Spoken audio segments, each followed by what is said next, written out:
რამდენ კვადრატულ მეტრს უნდა შეადგენდეს დედაქალაქში მწვანე საფარი ერთ სულ მოსახლეზე. მსგავსი კვლევა საქართველოში წლებია არ ჩატარებულა, შესაბამისად სტანდარტიც არ არსებობს. თუმცა ჯანმრთელობის საერთაშორისო ორგანიზაციის გათვლებით დიდ ქალაქში მწვანე ფართობი ერთ სულ მოსახლეზე 50 კვადრატულ მეტრს უნდა შეადგენდეს. რა ვითარება ამ მხრივ დედაქალაქში, რა საფრთხებს ხედავენ გარემოსდამცველები, საკითხით კეთი ლაზაბიძე დაინტერესდა.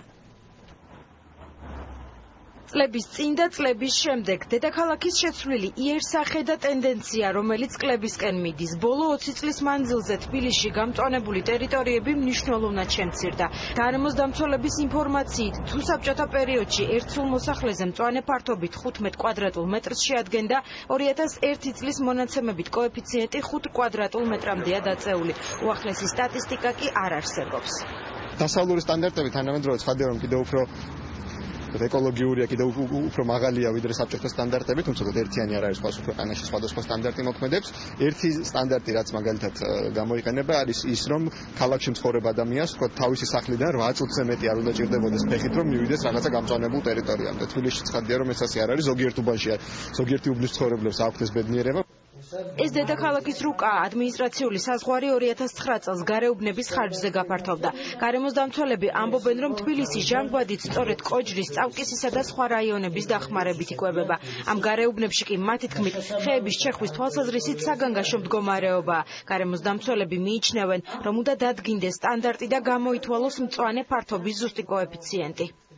თბილისს რა თქმა უნდა ჭირდება პარკები, იმიტომ რომ საშინელია ქალაქი, სადაც გამწვანებული არის მარტო სასაფლაოები.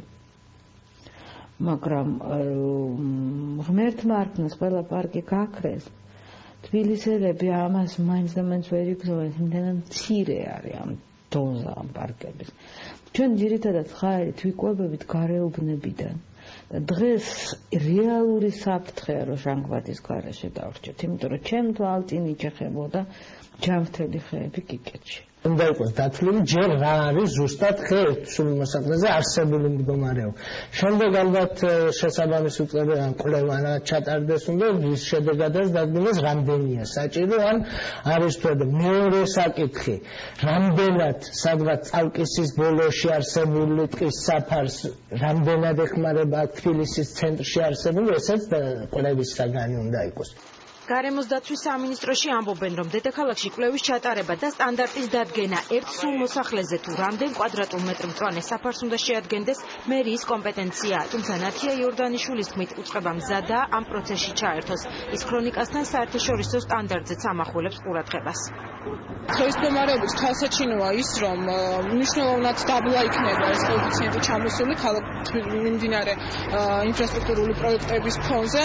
ეს რა თქმა უნდა კარგისკენ არ მიგვიყვანს. საერთაშორისო ორგანიზაციის მიერ დადგენილი ნორმებით ერთ სულ მოსახლეზე დიდი ქალაქებისათვის გამწვანების ნორმა შეადგენს 50 კვადრატულ მეტრს.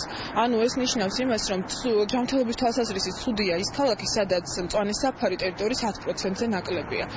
ჯანმრთელობის საერთაშორისო ორგანიზაციისგან რადიკალურად განსხვავებულ კოეფიციენტს ასახელებენ თბილისის მერიაში. ეკოლოგიისა და გამწვანების სამსახურის უფროსი ამბობს, რომ დღეს მოქმედი ნორმით მწვანე საფარი ერთ სულზე 6 კვადრატულ მეტრს შეადგენს.